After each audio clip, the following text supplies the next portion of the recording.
If you have found yourself saying, let's not tell people, or if you've felt the urge to hide a dementia diagnosis, even from your close family, I want you to hear me clearly. That's not just being private. That's feeling shame. And shame is where stigma takes root. The world teaches us that dementia is something to fear, to manage, or to just endure. But as Christians, we know something different. Both dementia and caregiving are part of God's design to form us, refine us, and fulfill His purposes in and through us. Welcome to Dementia Caregiver Support for Christians. I'm Lizette Klute, and I teach Christians how to think differently about dementia care, not through a medical lens, but through a biblical one, because your loved one's value does not fade with their memory loss. And this road you're walking, it's not random. It is for your good and for God's glory. This next week, we have our next monthly Ask the Dementia Coach question and answer session on Thursday, May 29th at 6 p.m. Eastern. I keep these very small, and they are by registration only, and I invite you to attend. Register at thinkdifferentdementia.com/ask or go to the website thinkdifferentdementia.com and look under the free resources tab. So I want to give you a picture today. I want you to imagine you have a beautiful piece of china that you have inherited from someone. We actually have a pottery jug that my husband's family have from the Great Trek in South Africa. So that dates back hundreds of years. And I want you to picture that heirloom gets a massive hairline crack. What do you do with it? You don't throw it away. You wrap it up, you tuck it into the back of the cabinet, not because it's worthless, right? But because you are afraid that it is going to break further. You're trying to protect it. But slowly over time, what happens?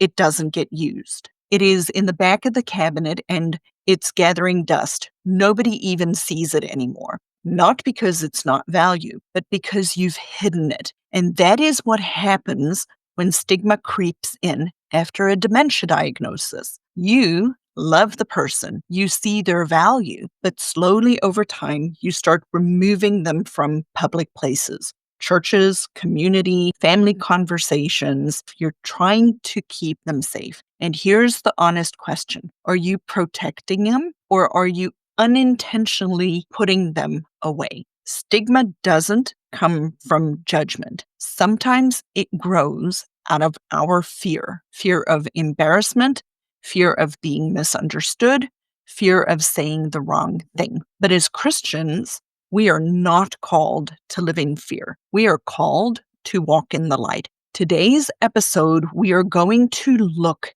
at the stigma behind dementia and dementia caregiving. And we're going to look at it as usual in 3 easy points. The first one is stigma begins when we believe dementia is something that we need to hide. The second one is stigma grows when the church doesn't know how to respond. And the third point, stigma gets internalized, especially when your loved one doesn't see the problem. So let's start with the first point. Stigma begins when we believe dementia is something we need to hide. When we first get a diagnosis, oftentimes it feels safer to just stay silent. We say things like, let's just keep this between us. Or they wouldn't want other people to know. Or the church means well, but the people aren't going to understand what we're going through. But here's the thing. When we stay quiet, we are not just being private. We are quietly agreeing with the world that dementia is something to be ashamed of. Proverbs 29 verse 25 says,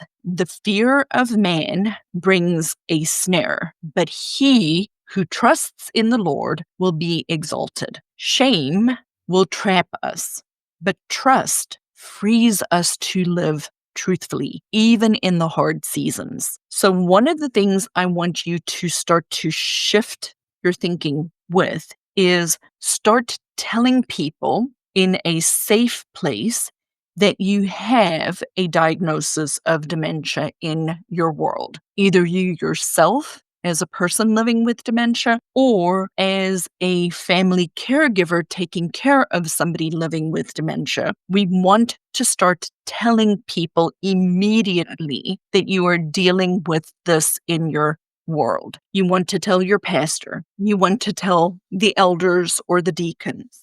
You want to tell a friend. You need to start putting together a team around you. It isn't dishonoring to the person that you love that you tell other people. It's actually maintaining and keeping their dignity, because one of the biggest things that I see as a person who has walked thousands of people through a dementia caregiving journey is that when we stay quiet because we're ashamed, because we're trying to protect that person's quote unquote autonomy, is that over time, it just isolates you. The analogy that I have in my mind all the time, and I know I have mentioned it here before, the church is like I want you to imagine a fire with charcoal briquettes. And when it's together, the fire runs hot and it literally feeds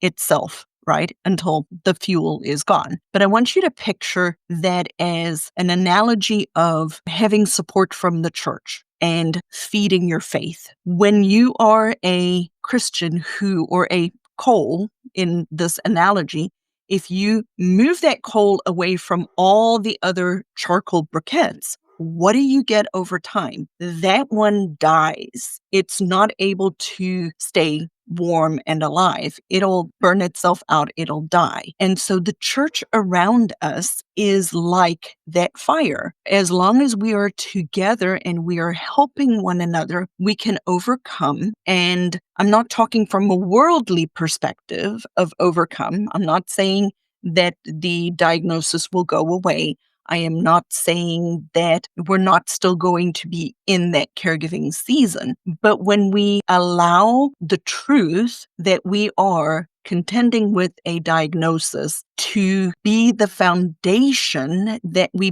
build upon, we invite other people to actually walk this road with us. Most people who are family caregivers tell me it is isolating. I'm so alone. I don't have people who are walking with me through this. And frequently what I find the reality to be is those were the people who didn't tell somebody, didn't tell the church, didn't tell other people what they were contending with. And frequently that is with the guise of trying to protect that person's autonomy. And I get that that's a good intention, but unfortunately it leads to the wrong result. The second thing that we're going to look at today is that stigma grows when the church doesn't know how to respond. So we have our side of telling people what we're contending with, but we also have what the church actually does after the church hears somebody in the congregation or an adult daughter is helping family with cognitive loss or whatever the situation is. Stigma continues to grow when the church doesn't know what to do. And most churches are not actively trying to ignore families with dementia. I contend they just don't know what to do with families with dementia. So they just go to the default setting, which is saying things like, let me know if you need something. Having the person's name added to a prayer list, but over time, the person is not there anymore because of changes that come. And quietly, the people who are family caregivers, as well as the person living with dementia, quietly disappear. And there is no follow-up. And this isn't meant to harm or be intentionally cruel. This frequently is that the church doesn't know what to do. The church feels uncertain. And you have to admit that there is some validity to that because frequently we, as the family caregivers, don't know how to respond. We are uncertain ourselves. But what happens over time is this unintentionally communicates to the family, to the person living with dementia, that they are no longer important, that they do not belong. And Romans 12, verse 5 talks about we who are many are one body in Christ and individually parts of one another. Now, if we really believe that, and I believe that, then no diagnosis of dementia changes the fact that that person, particularly if they are a Christian who is experiencing dementia. If you listen to the episode 251, which was how to biblically reframe dying with dementia with hope, you will listen to that episode and you'll hear me talking about 4 different dyads. The first one are a caregiver and a care receiver who are both Christians. So picture a husband and a wife combination, or a Christian daughter taking care of a Christian mother, right? And so these people who are believers, as people living with dementia, still need to be in the body of Christ, even if they don't necessarily always understand the sermon, even if they are a little disruptive, even if there are things that we need to do to accommodate these changes. So I want to encourage you, don't wait and just have the church guess about what it is that you need as either the person living with dementia or the caregiver, but ask for specific small things. For example, if you are a caregiver who is helping someone, ask for somebody to be paired with you in the worship service so that if you need to take them out or if you need a break, that they maybe could take the person out and just walk outside for a little bit. Or ask the church to designate a quiet area that the person and someone else, not you as the caregiver, can go and listen to the sermon. We do this with the nursery at the church that I attend. Our nursery has a overhead speaker. If you are in the nursery watching kids, you can hear the sermon. So why don't we do this with adults who are living with dementia, particularly in larger congregations? One of my close friends, Angela, she was a client of mine. She's still my friend, but she was a client of mine. She was in my group program when her mom was living with dementia up until about 2, maybe 3 months, but not super long. Before her mom passed away, they were still taking her to worship every Sunday, and the church accommodated it. It was granted a smaller congregation. Everybody in the church knew, hence me telling the church what's going on, but they were able to keep her in the worship service all the way to the end, including taking communion up until several months before she passed away. She was there. She was a part of the body. And I will never forget seeing that and seeing how it works for a congregation to walk alongside people all the way through almost her entire journey, and she was on hospice the last 7 months of her life, right? So a quiet space for some to prevent overstimulation or to change the environment. Then another good opportunity would be to ask the deacons to actually check in with you every single month. Give the church actionable things that the church can do to help you. Give them something that they can say yes to. The third thing that we're going to look at briefly is stigma gets internalized, especially if your loved one doesn't see the problem. Maybe the person you love says, "I'm fine. There's nothing wrong with me." And you wonder, how can I tell other people that they have a diagnosis of dementia if the person won't even admit it to themselves. Now, this is a real problem, and it has an actual name. The name of that is anosognosia. It's literally a brain condition where the person living with the brain change cannot see the changes that's happening. This is not denial. This is a medical part of the brain just not recognizing the changes. My dad has anosognosia. He does not see that he is having other changes. He will vocalize and tell people, oh, I don't remember things. But you and I know, if you have been journeying this for any length of time, that dementia isn't just not remembering things or having short-term memory deficits. It impacts our judgment and our insight and our ability to sequence and our ability to anticipate consequences. All of these things are wrapped up in a dementia diagnosis. And anosognosia literally is the person cannot see what's happening to them. It is a physical change to their brain. Their brain cannot see the deficits. But here is what is true. Their inability to acknowledge their dementia doesn't remove your responsibility to be truthful. And Galatians 6, verse 2 says, bear one another's burdens and thereby fulfill the law of Christ. That also includes bearing the burden of getting yourself support, even when it's uncomfortable. One of the biggest challenges I believe that the church has is that the church inadvertently has taken on the cultural mandate of protecting a person's autonomy. Now, their autonomy is not riding on whether or not they remember things. Their dignity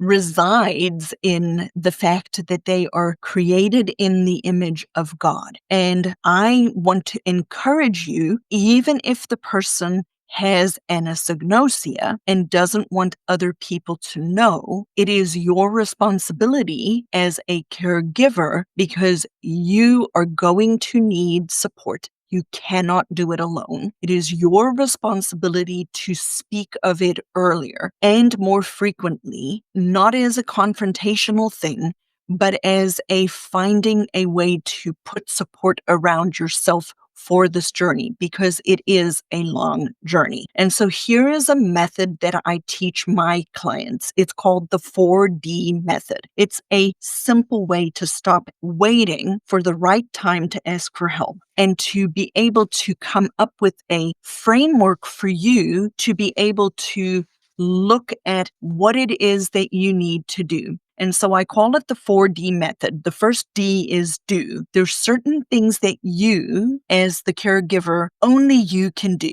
Things like intimacy with your partner if you are the wife, based on your unique role, or things like you are the medical power of attorney. You are the one who's responsible for making those decisions. No one else can do those things. So do. What do I absolutely have to do? And it's interesting, it's not everything that you think it is. There are things that you can change. So the first one is really critically looking at what I have to do, me as the caregiver, the care partner. The second D is delegate. What can other people do with or for you? For example, mowing the lawn, delegating that out earlier on. Yes, you might be able to do it, but that doesn't mean that you should be doing it. You should be saving your energy and your effort for other things, right? So what can you delegate? The third D is delay. What can actually wait? And start to put those things on pause. That may be certain things that you've always done, like mine actually needs to be sorting out my house, right? Those are things that I can delay. And then the fourth D is what can you delete? What doesn't fit the season? And what can you let go? And so make a list, keep it in your purse. And when somebody says to you, let me know what I can do to help, you pull it out and you say, actually, here are things that you can help me with. This is what will be meaningful for me right now. Give the list to the deacons. Have the deacons assign people. There are things that we can do to engage the church to help us that we as caregivers are not actually asking the church help with. And the church doesn't know what you need unless you will tell them what you need. If today's episode has helped you in any way see that you've been carrying this in silence, maybe without even realizing that you are, I want to invite you again to take a simple next step. Once a month, I host the small question and answer session called Ask the Dementia Coach. This is for Christian caregivers who are walking this road and need biblical, practical, honest, and hope-filled support. There's no pressure. You do not need to prepare. You just come and you ask questions in a space where you do not need to explain everything to someone. Our next session is next Thursday, May the 29th at 6 p.m. Eastern. You do need to register ahead of time. I keep these small on purpose. Last month, I had 9 to 10 people show up, and I stayed on for 2.5 hours to serve people just like you. And so I want you to save your spot at thinkdifferentdementia.com/ask. Now, if this episode stirred something in you, don't let it fade. Let's talk about it. Come and talk to me and see how I can help you in your journey. So, what were the 3 things that we looked at today? The first one is stigma feels like you're protecting somebody, but ends up in you isolating yourself. The second thing that we kind of looked at today is your loved one is worthy of being seen and included throughout their journey in the body of Christ. And your role is not random. It is yours for a specific reason. And it's okay to ask for help. You're not just caregiving. This is a part of your journey. This is a part of your sanctification. You do not need to do it alone. And I try to remember, I'm doing better at it. I try to remember to end all of my podcasts with this, which is my prayer for you. May the Lord bless you and keep you. If you like these episodes, please share them with other people. It means the world to me. You can email me. You can email me questions. I am here to serve you and show you that there is hope, but the hope isn't here. The hope is in eternity. Yes, dementia is hard. And yes, there are things that you can do to make it easier. And yes, Christ is on his throne and we have nothing to fear. So share these episodes, like and subscribe. I will see you in the next episode where we are going to continue to talk about why hiding your dementia diagnosis is so harmful for you as well as the person that you are helping.